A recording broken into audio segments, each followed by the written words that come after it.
तो आज हम स्टडी करेंगे सिलेजिनेला को।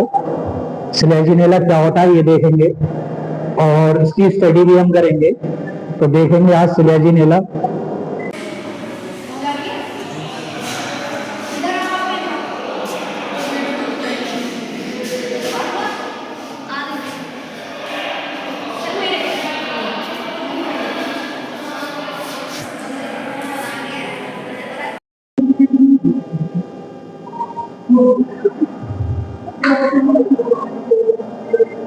Today's study of topic Selaginella. Selaginella की स्टडी करेंगे आज।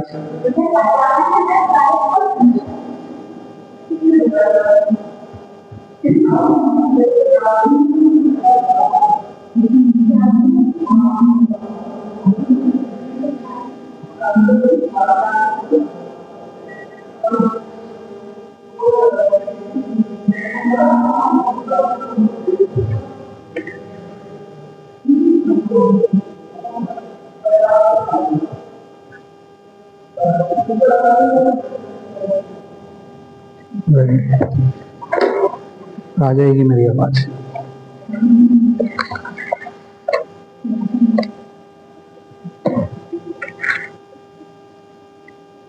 जैसा कि आप सभी देख रहे हैं कि हम आज सिलेजिनेला की स्टडी करेंगे। बीएससी एनईपी सेम 2 में हमने स्टडी करी थी और स्टडी करने के बाद हमने सबसे पहले तो ब्रायोफाइट्स देखे थे। ब्रायोफाइटा जिसमें हम ये देख रहे थे कि ब्रायोफाइट्स जो होते हैं उनके अंदर रूट स्टेम लीफ प्रेजेंट नहीं होता, यानी कि they do not differentiate into the root stem leaf. केवल उसकी प्लांट बॉडी को थैलस बोला जाता है, ठीक है। और हम आगे बढ़े थे तो हमने टेरिडोफाइट्स देखे थे। टेरिडोफाइट्स में रूट स्टेम लीफ को हम डिफाइन तो नहीं कर सकते, पर हमने देखा होगा कि रूट्स की जगह में राइजोम्स पाई जा रही थी और रिप्रोडक्टिव सिस्टम उसमें जो स्पोरेंजिया था, स्पोरेंजिया के थ्रू ही, स्पोर्स के थ्रू ही उसमें रिप्रोडक्शन हो रहा था। जबकि टेरिडोफाइट्स को हम क्या मानते हैं, फॉसिल्स भी मानते हैं। उससे पहले हमने राइनिया की स्टडी करी थी। आपने देखा होगा राइनिया में हम राइनिया की स्टडी हम कर रहे थे। तो राइनिया में सिंपल स्ट्रक्चर थी और उसके अंदर राइजोम्स पाए जा रहे थे। लास्ट में स्पोरोफिल जिसमें स्पोर्स होते हैं वो भी पाए जा रहे थे। उसी सीरीज में हम आज थोड़ी स्टडी करेंगे सिलेजिनेला की। सिलेजिनेला इसका हम सबसे पहले एक बार क्लासिफिकेशन देखते हैं कि सिलेजिनेला का क्या क्लासिफिकेशन होगा। तो डिवीजन लाइकोफाइटा और सब डिवीजन लाइकोप्सिडा, क्लास इसकी लिग्लोस्पोडिया, ऑर्डर सिलेजिनेल्स, फैमिली सिलेजिनेसी और जीनस सिलेजिनेला। तो सिलेजिनेला की लाइफ हिस्ट्री आपको यहाँ दिखाई दे रही है। पहले थोड़े से हम स्टडी करेंगे कि इसके बारे में देखते हैं कि सिलेजिनेला होता क्या है। जैसा कि मैंने बताया कि टेरिडोफाइट्स में रूट स्टेम लीफ पाई जाती है, तो उसी तरह से इस सिलेजिनेला के प्लांट में भी हमें लीफ, रूट्स और स्टेम नजर आएगी। इसके कुछ नाम है जो आप स्टडी करोगे, आप स्टडी कर लेना। इसके अंदर स्टेम पाई जा रही है, रूट्स पाई जा रही है, राइजोफोर्स हैं, वेंट्रल लीव्स हैं, डोर्सल लीव्स हैं, राइजोफोर्स हैं, रूट्स हैं, स्टेम भी है। राइजोफोर एक स्ट्रक्चर है जो कि इसके मेन एक्सिस से निकली हुई है और मेन एक्सिस से निकलकर फिर वो उसके रूट सिस्टम से जुड़ी हुई है, यानी कि इसमें स्टेम सिस्टम भी है। ये सामने आपके क्लासिफिकेशन यानी कि लाइफ साइकिल भी बनी हुई है। लाइफ साइकिल को हम देखेंगे अभी थोड़ी देर बाद। तो उसकी जो जर्नल हम टॉपिक्स देख लेते हैं। जर्नल टॉपिक्स में हम देखेंगे कि मैंने बताया कि इसके प्लांट्स में राइजोफोर, स्टेम एंड लीव्स पाई जा रही हैं और वेंट्रल लीव्स भी पाई जा रही हैं, डोर्सल लीफ पाई जा रही हैं, रूट्स इसमें प्रेजेंट हैं। इसी तरह से लाइफ साइकिल को अब हम देख रहे हैं कि लाइफ साइकिल में क्या होगा। तो सिलेजिनेला स्पोरोफाइट यहां से स्टार्ट होगी इसकी लाइफ साइकिल। सिलेजिनेला स्पोरोफाइट यानी कि स्पोरोफिटिक फेज। ये क्या है, स्पोरोफिटिक फेज यानी कि डिप्लॉइड स्टेज है। ये एक डिप्लॉइड स्टेज है जिसके अंदर क्रोमोसोम की ही संख्या पूरी होगी। हम स्टेज को कैसे डिफाइन करते हैं कि हम उसमें क्रोमोसोम की संख्या देखते हैं, क्रोमोसोम कितने होंगे, तो उसी के आधार पर हम ये कहते हैं कि भाई ये स्लेजिनेला जो है एक स्पोरोफिटिक स्टेज में है और इसकी क्रोमोसोम की संख्या कंप्लीट है। अब स्लेजिनेला जो प्लांट है उसके ऊपर स्ट्रोबिलस लगी होगी। स्ट्रोबिलस एक स्ट्रक्चर है, गेमेटोफिटिक स्ट्रक्चर है, जिसकी शेप कोन की तरह है और ये उसी शेप को हम उस स्ट्रक्चर को ही हम स्ट्रोबिलस बोल रहे हैं। ठीक है ना, स्ट्रोबिलस है उसकी स्ट्रक्चर। ठीक है, आप इधर आ जाइए जरा, कैमरा को यहाँ दिखाइए। ये देखिए, यहां से दिखाइए आप, स्लेजिनेला स्पोरोफाइट। ये स्लेजिनेला स्पोरोफाइट है, खड़े होके लेना। उससे बनी है स्ट्रक्चर स्ट्रोबिलस, यानी कि स्ट्रोबिलस एक ऑर्गन है। ये स्पोर्स, स्पोरोफाइट बनाएगा, स्पोर्स बनाएगा, तो इसलिए हम इसे स्ट्रोबिलस बोल रहे हैं। ये गेमेटोफिटिक स्टेज का नाम है। क्या है? स्ट्रोबिलस। स्ट्रोबिलस नाम है इसका।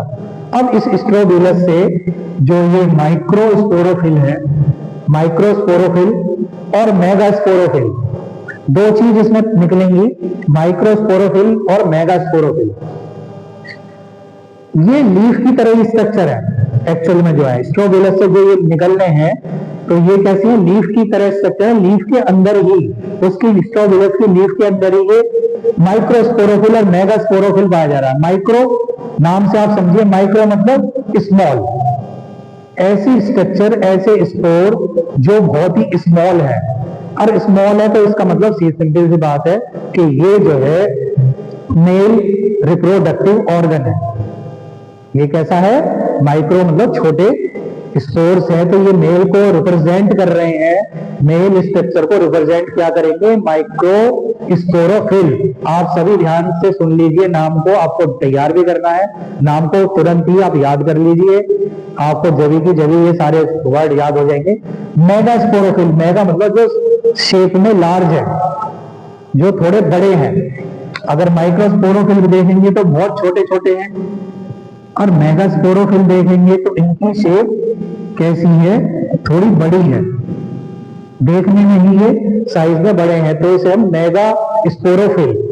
ये मेगा स्पोरोफिल भी उसी की स्लेजिनेला की लीफ के अंदर प्रेजेंट होते हैं। उसके अंदर कैविटी होती है, कैविटी के अंदर ये स्पोर्स, दोनों तरह के स्पोर्स पाए जा रहे हैं। इसे हम मेगा स्पोरोफिल को फीमेल गैमेट्स मान रहे हैं, फीमेल स्ट्रक्चर मान रहे हैं। इन्हीं मेगा स्पोरोफिल से माइक्रोस्पोरोफिल, माइक्रोस्पोरेंजियम, मेगास्पोरोफिल, मेगास्पोरेंजियम नाम दिए गए हैं। स्पोरेंजियम जिसके अंदर ये स्पोर बंद है, एनक्लोज्ड है, तो माइक्रोस्पोरेंजियम मतलब वो स्ट्रक्चर जिसके अंदर माइक्रोस्पोर बंद है। बात समझे आप? यानी कि माइक्रोस्पोरेंजियम का मतलब है कि वो उसकी कवरिंग है, स्ट्रक्चर है, कैविटी है, उस कैविटी के अंदर माइक्रोस्पोर मदर सेल प्रेजेंट है। माइक्रोस्पोर मदर सेल छोटी स्ट्रक्चर है, ये डिप्लॉइड है, ये भी अभी गैमेट से डिप्लॉइड स्ट्रक्चर है। मेगास्पोरेंजियम नाम याद कर लीजिए आप, मेगास्पोरेंजियम। मेगास्पोरेंजियम से बनेगा megaspore mother cell. Diploid stage है, इन्हीं से इनके स्पोर तैयार हो जाएंगे। स्पोरोफिटिक फेज चली रही है, आपको जैसे पता है स्पोरोफिटिक फेज है तो स्पोर ही बनेंगे, तो स्पोर बनने हैं। माइक्रोस्पोरेंजियम से माइक्रोस्पोर मदर सेल बननी है, मेगास्पोरेंजियम से मेगास्पोर मदर सेल बन रही है। ये आप देख रहे हैं। डिप्लॉइड हमने यहां लिख दिया है 2x, यानी कि डिप्लॉइड फेज है, इसकी डिप्लॉइड स्ट्रक्चर है। जब ये स्पोर तैयार हो जाएंगे, मैच्योर्ड हो जाएंगे, मैच्योर्ड होने के बाद इनका मियोसिस होगा। मियोसिस में आप जानते हैं कि डिवीजन होता है, मियोटिक डिवीजन होता है। मियोटिक डिवीजन होने के बाद ये स्पोर माइक्रोस्पोर और मेगास्पोर में कन्वर्ट हो जाएंगे। अब इनकी क्रोमोसोम की संख्या आधी हो गई। क्रोमोसोम की संख्या कैसी हो गई? हाफ हो गई। हाफ होने पर, मियोसिस होने पर इनकी क्रोमोसोम की संख्या, और इनका नाम माइक्रोस्पोर रख दिया गया और मेगास्पोर। माइक्रोस्पोर मतलब मेल स्पोर और ये फीमेल स्पोर। Microspore, megaspore. ठीक है, बोर्ड को देख लीजिए, इसमें आ जाने चाहिए, पूरा नाम साफ आना चाहिए इसमें। आप देख रहे हैं माइक्रोस्पोर और मेगास्पोर, जो कि दोनों डिप्लॉयड है। माइक्रोस्पोर सिंपली मेल गैमेटोफाइट बनाएगा, मेल रिप्रोडक्टिव बॉडी है तो मेल गैमेटोफाइट बनाएगा। मेगास्पोर फीमेल गैमेटोफाइट बनाएगा, जो कि एक हैप्लॉइड है। अब हमारी जो ये अवस्था है, ये गैमेटोफिटिक फेज पर आ गई। ये कैसी स्टेज आ गई? गैमेटोफिटिक।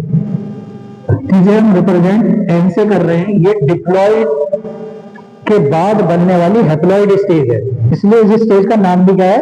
Gametophytic phase. अब ये फेज आ गई हमारी गैमेटोफिटिक फेज। स्लेजिनेला की लाइफ में भी दोनों तरह की लाइफ साइकिल आ रही है, जिसमें हमने अभी शुरुआत करी थी स्पोरोफिटिक फेज से शुरुआत करी थी, उसके बाद में हम माइक्रोस्पोर और मेगास्पोर पे आ गए थे। गैमेटोफिटिक फेज शुरू हो गई, जो कि हैप्लॉइड फेज है, क्रोमोसोम की संख्या इसमें आधी है। इसके बाद में हम आगे बढ़ते हैं male gametophyte, female gametophyte. Male reproductive organ को बोलेंगे एंथ्रीडियम। क्या बोलेंगे? एंथ्रीडियम। और फीमेल को archegonium. Antheridium, archegonium are found in gametophytic phase. Gametophytic phase आ गई है, इनका डेवलपमेंट तो हम आगे पढ़ेंगे, फिलहाल हम लाइफ साइकिल देख रहे हैं, केवल हम लाइफ साइकिल के पॉइंटों को डिफाइन कर रहे हैं। जब इनका डेवलपमेंट होगा तो उसके लिए अलग से हम एक लेक्चर तैयार करेंगे। आर्चिगोनियम फीमेल रिप्रोडक्टिव ऑर्गन है, जिससे एग तैयार होगा। एंथ्रीडियम है, एंथ्रोजॉइड्स तैयार होंगे, यानी कि एग तैयार हो जाएगा। और एंथ्रोजॉइड्स भी तैयार हो जाएंगे। सिंगेमी मतलब फर्टिलाइजेशन टेक प्लेस, यहां पर फर्टिलाइजेशन होगा, फर्टिलाइजेशन हो रहा है। फर्टिलाइजेशन होने के बाद दोनों गैमेट्स फ्यूज हो जाएंगे, male and female gametes are fuse together. It take place fertilisation, fertilisation हो जाएगा, जायगोट आर फॉर्म। फ्यूजन होने के बाद जायगोट तैयार हो जाएगा, जायगोट। अब फिर दोबारा से जायगोट जो है एक डिप्लॉयड स्ट्रक्चर बन गई, जहां पे क्रोमोसोम की संख्या आधी हो रही थी गैमेटोफिटिक फेज में, फिर दोबारा से वो एक स्पोरोफिटिक फेज में एंट्री ले ली इसने। स्पोरोफिटिक फेज में इसने एंट्री ले ली, जायगोट बन गया।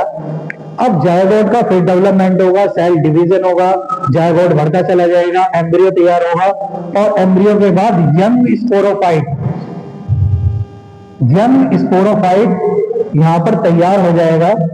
स्लेजिनेला यंग स्पोरोफाइट में कन्वर्ट होता हुआ नजर आएगा। एक नया स्लेजिनेला का स्पोरोफाइट स्ट्रक्चर यहां पर तैयार हो जाएगी, जिसे हम यंग स्पोरोफाइट बोल रहे हैं। और स्पोरोफाइट यानी कि स्पोरोफिटिक फेज पर हम पुनः आ गए, तो हमारा एक नया स्लेजिनेला तैयार हो जाएगा। तो ये पूरी लाइफ साइकिल है। फिर दोबारा से मैं एक बार सारे पॉइंटों को बोल रहा हूं, आप आगे आके एक बार इन्हें दिखा दीजिए, इन नामों को क्लियर करके दिखाइए। स्ट्रोबिलस है, उसके बाद माइक्रो स्पोरोफिल हो गया, मेगा स्पोरोफिल हो गया।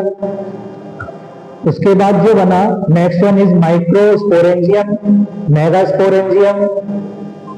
माइक्रोस्पोरेंजियम से बना है माइक्रोस्पोर मदर सेल, और उससे बना है megaspore mother cell.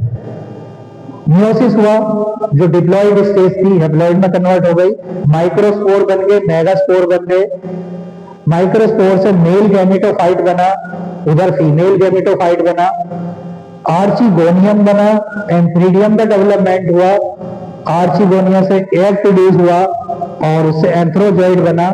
Syngamy it means fertilisation take place and form zygote, and zygote can be divide and produce embryo and young sporophytes, और स्पोरोफाइट से स्लेजिनेला तैयार हो गया। तो ये एक लाइफ साइकिल थी स्लेजिनेला की, तो आप इसे स्टडी करें। Thank you very much.